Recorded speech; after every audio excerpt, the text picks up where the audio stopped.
नमस्कार साथियों, मैं अपने यूट्यूब चैनल इंद्रेश कुमार साहू में आप सभी का हार्दिक स्वागत करता हूं। आज मैं डीएलएड फोर्थ सेम का अध्याय 15 चक्रीय चतुर्भुज के बारे में पढ़ाऊंगा। तो हम आज शुरू करते हैं अपना लास्ट अध्याय चक्रीय चतुर्भुज। ठीक, अध्याय 15 है, फोर्थ सेमेस्टर मैथ का। ठीक है, तो हम शुरू करेंगे। हमारी पहली परिभाषा है चक्रीय बिंदु। कि चक्रीय बिंदु क्या कहलाते हैं? कि जो बिंदु एक ही वृत्त पर स्थित होते हैं, क्या होते हैं?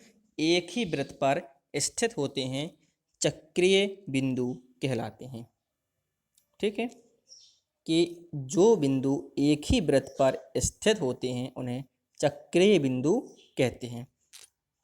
तो ये मैंने अपने वृत्त के माध्यम से मैंने बताया है कि ये हमारा एक वृत्त है। ठीक है, इसमें हम कह सकते हैं ये हमारा जो वृत्त है, ये हमारा वृत्त हो गया। ठीक है, तो वृत्त में जो हमारे बिंदु होंगे ये हमारे चक्रीय बिंदु कहलाएंगे। ठीक है, ये वृत्त की परिधि पर होंगे। ए नाम दे सकते हैं, बी, सी, डी, ई, एफ। तो ये हमारे चक्रीय बिंदु कहलाते हैं। ठीक है,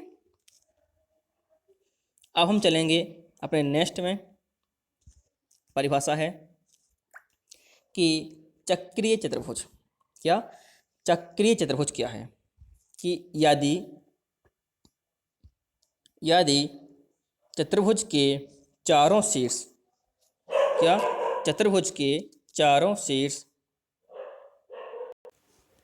चक्रीय चतुर्भुज, यदि चतुर्भुज के चारों शीर्ष वृत्त की परिधि पर स्थित हों। यदि चतुर्भुज के चारों शीर्ष वृत्त की परिधि पर स्थित हों तो उसे चक्रीय चतुर्भुज कहते हैं। क्या कहते हैं? चक्रीय चतुर्भुज।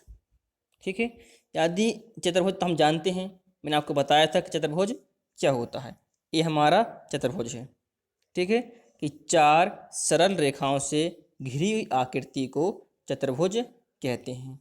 ठीक है, यदि यही चतुर्भुज हमारे किसी वृत्त की परिधि पर स्थित हो और उसके चारों शीर्ष वृत्त की परिधि पर स्थित हो तो वो हमारे चक्रीय चतुर्भुज कहलाता है।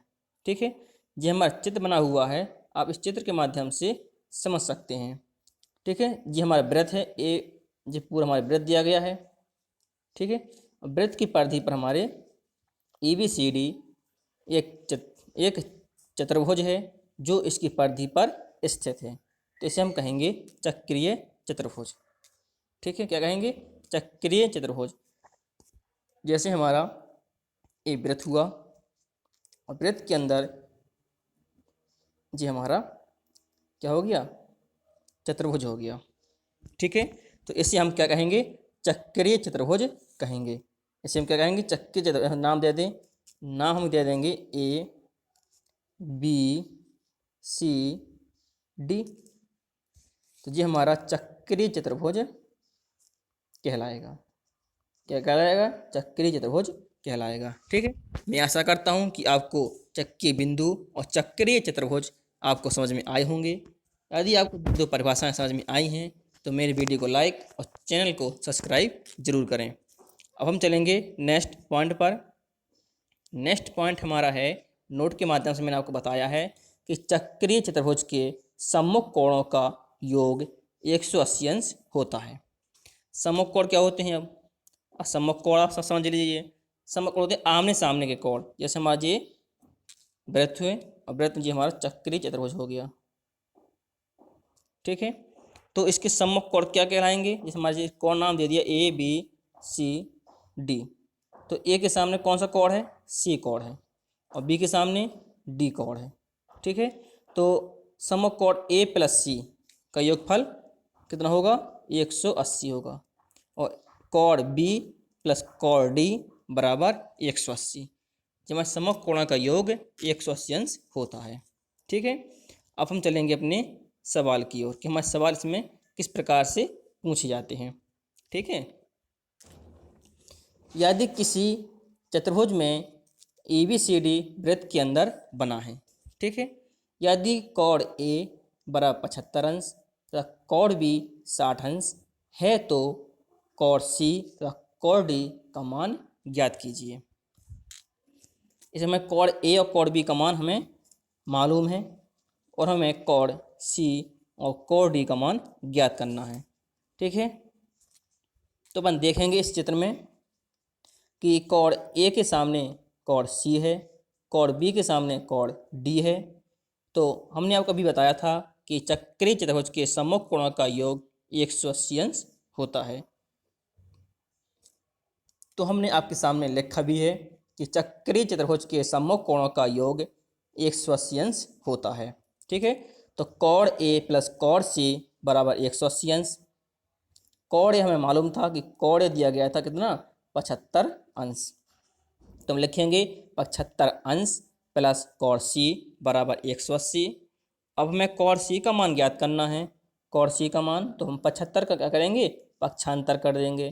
तो 180 माइनस 75, तो कोण सी आएगा बराबर 105। तो हमारा कोण सी का मान निकला, ये हमारा आंसर हो जाएगा। ठीक है, अब इसी प्रकार से हम कह सकते हैं कि कोण बी प्लस कोण डी बराबर 180। ठीक है, तो कोण बी का मान भी हमारा दिया गया था कितना, 60 अंश। तो लिखेंगे 60 प्लस कोण डी बराबर 180 अंश। अब कोण डी का मान हमें निकालना है, तो 60 का पक्षांतर करेंगे और पक्षांतर करने पर चिन्ह बदल जाते हैं। तो 180 माइनस 60 हो जाएगा, तो कोण डी बराबर आएगा 120 अंश। तो ये हमारा कोण डी का मान भी ज्ञात हो जाएगा। ठीक है, अब इसी प्रकार से हमारा नेक्स्ट सवाल है, ओनली संख्यावार चेंज है, बाकी हमारा सिस्टम वही है, नियम हमें वही लगाना है। ठीक है, यदि ए बी सी डी एक चक्रीय चतुर्भुज है, यदि कोण ए बराबर 55 अंश, कोण बी बराबर 60 अंश, तो कोण सी का कोण डी का मान ज्ञात कीजिए। बिल्कुल वही सवाल है। अब आप आसानी से सवाल को लगा सकते हैं। जैसे ये हमारा चित्र दिया गया है, तो कोण ए कोण सी आमने सामने है, कोण बी और कोण डी भी आमने सामने है। तो हम लिखेंगे कि चक्रीय चतुर्भुज के सम्मुख कोणों का योग 180 अंश होता है। तो कोण ए प्लस कोण सी बराबर 180 अंश। कोण ए दिया 55 प्लस कोण सी बराबर 180। हमें कोण सी का मान ज्ञात करना है, तो 55 का पक्षांतर करेंगे, तो बराबर होगा 180 माइनस 55, तो कोण सी बराबर 125। तो ये हमारा 125 हमारा आंसर होगा, कोण सी का मान निकलेगा।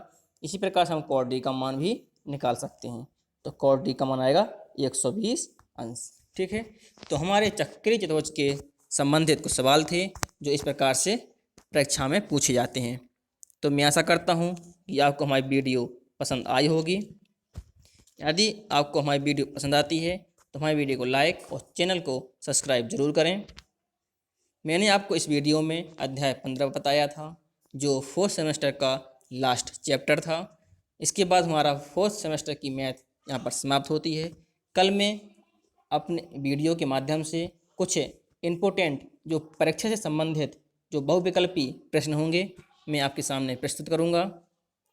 हमारी मुलाकात अगली वीडियो में फिर होगी। तब तक के लिए नमस्कार।